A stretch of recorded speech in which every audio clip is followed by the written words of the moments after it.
Well, look at this, guys. The Dallas Cowboys have risen in value by 36% over the last year to lead the Forbes NFL team values list. This is the 8th year in a row that they are atop of the list. And consider this, they have not won a championship since 1996. Skip wasn't even alive then. And yet, and still, they are the only NFL team worth more than $3 billion.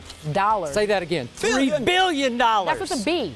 Billion. That's the only NFL team in the league right now. Only worth over $3 billion. Whoa. Over. So Coach Herm Edwards is here. Hi, Coach Herm. How are you? We're not giving it to you. We're not giving it to you just yet because I know how much you love the Cowboys. We're going to give it to Skip because he's going to make a case that we've never heard before. Oh, never heard before. Wait a minute. Let me repeat this for my friend Stephen A. Smith, the Cowboy hater across from me, New York Giants lover. That's okay. The Dallas Cowboys value, as they were going 8-8, went up 36%. They are now the runaway #1 most valuable team in the entire National Football League, which proves once again, and once and for all, case closed, they remain America's team. Period. End of story. So let me get this straight. Despite having won only one playoff game since 1996, as you point out, and despite the fact that they have missed the playoffs the last not 3 years, last 4 years, 6-10, 8-8, 8-8, 8-8, we do it every day. Despite all that, more fans in this country love and hate the Dallas Cowboys than love or hate or have any interest in any other NFL team. So because they went 8-8 last year and the year before and the year before, they remain just good enough and just bad enough to be the most debatable team in the NFL, the most intriguing team in the NFL, and ultimately the most entertaining team in the National Football League.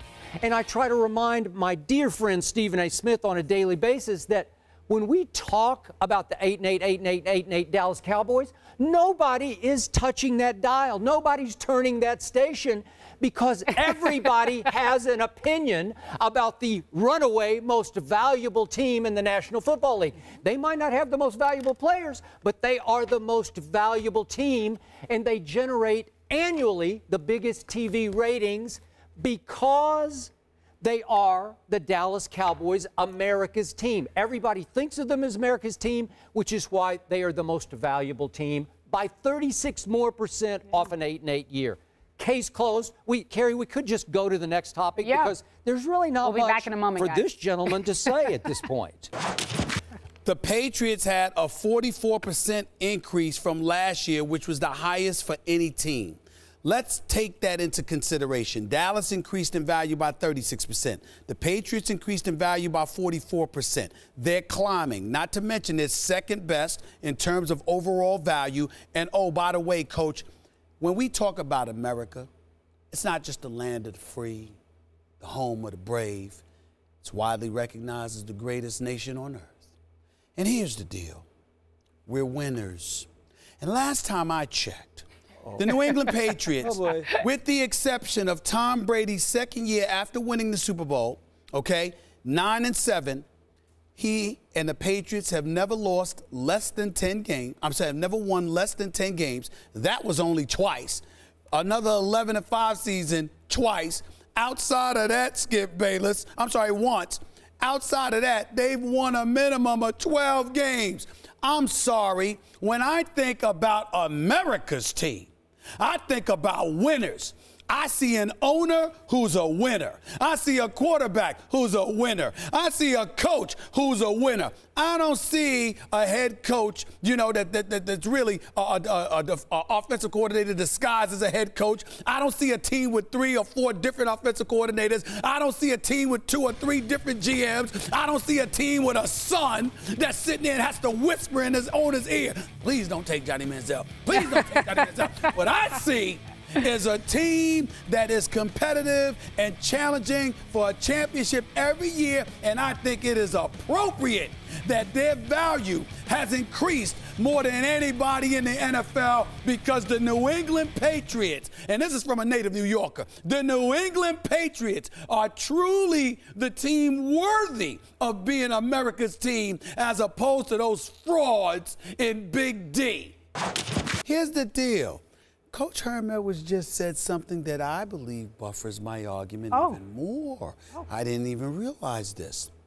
If you remember, one of the biggest things that were going on is that when they were talking about Major League Baseball, stay with me, they were talking about Major League Baseball, and they was talking about back in 1992, the average, or mid-90s, average age for fans watching baseball was like 44.8. And now it's over 54 years of age, which means that you basically have the same fans. They're not necessarily growing. Yes. They're getting the revenue. The same people that used to spend money are spending money, but you're not touching on a new generation. Because they pointed about that with baseball. Now, obviously, football doesn't have that problem. But what I'm trying to say is that the advent and popularity of football, because you got a younger generation that gravitates to the sport, so naturally some of them are going to gravitate to the Cowboys. Yes. But the old guard, where the Cowboys used to dominate because they were the ones willing to play on Thanksgiving. They were the ones at Textram, got the national television deal and all of this other stuff. It facilitated, it ingratiated themselves with a particular fan base that has never faded. So even though you've got NFL fans all over the place and you've got teams with their younger support group, Dallas is unique because the older folks didn't go nowhere. Because you got guys like Coach Herm Edwards talking about he grew up a Dallas Cowboys fan. Dallas Cowboys. But if you post somebody like in their 20s or young 30s, yeah, you got some Cowboy fans, obviously because of their parents and people like that, but then you have some guys that are fans of other teams as well. That's why you see all these other teams climbing. Dallas going to lose, baby. Dallas is going to dissipate. They're going to fall. I'm trying to tell you, let them keep being mediocre and watch. People be like, we don't even need you anymore. I'm telling you, you watch.